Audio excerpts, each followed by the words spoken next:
Welcome, welcome. How is everybody? It's good to see you again. Glad to be back with you. We are on day number 9, 40 days with Jesus in 3 minutes.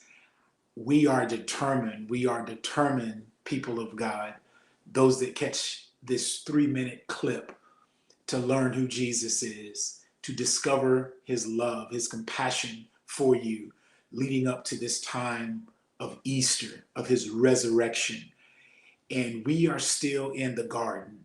Jesus is in prayer. Peter, James, and John, they are with him. And Jesus finds himself going away to pray. And we are in a scene this evening of Jesus taking a break. I don't know, going back to see what the disciples are doing. Because when he left them, he said, "Hey, I need you guys praying with me." He was in a hard pressed place because he was preparing to go to the cross. Agony, so much he was dealing with emotionally.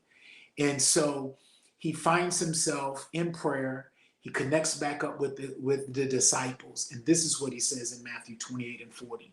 And he came to the disciples and found them sleeping and said to Peter, "So you men could not stay awake and keep watch with me for 1 hour. Keep actively watching and praying that you may not come into temptation. The spirit is willing, but the body is weak." He comes back and he talks to these guys. They fall asleep within the hour. This is a great example of how difficult prayer is for all of us. It is not a natural occurrence. It is something that you have to practice deliberately every day. Because in a hard place, my question is to you, in a hard place, will you remain fervent in prayer and wait till God make the difference in your life? Jesus in the Garden of Gethsemane, the oil press, he knew what it took to get through what he was about to go through. He had to pray. So my question is, if the disciples, if even those three would have remained in prayer, and when they came to take Jesus away, and when they were looking for them, they scattered when Judas betrayed Jesus and the Roman soldiers came to him. They all scattered. Do you think they would have scattered if they would have been more fervent in prayer?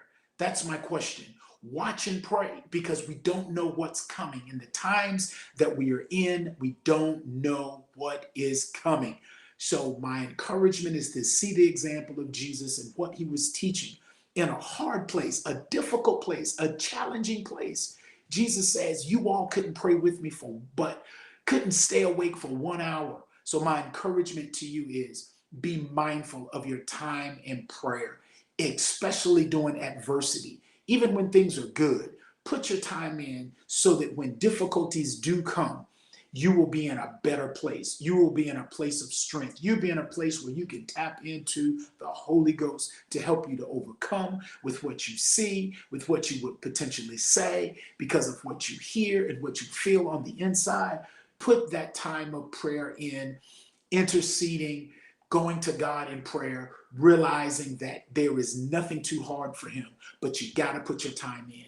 As a believer, as I close, prayer is not only the most important tool for a Christian, but prayer is the most powerful tool that you could ever possess. It is the most powerful tool. It is what helped Jesus conquer death, hell, and the grave. It was his time in the Garden of Gethsemane. Your day may be coming. Are you praying where you'll be prepared? See you tomorrow.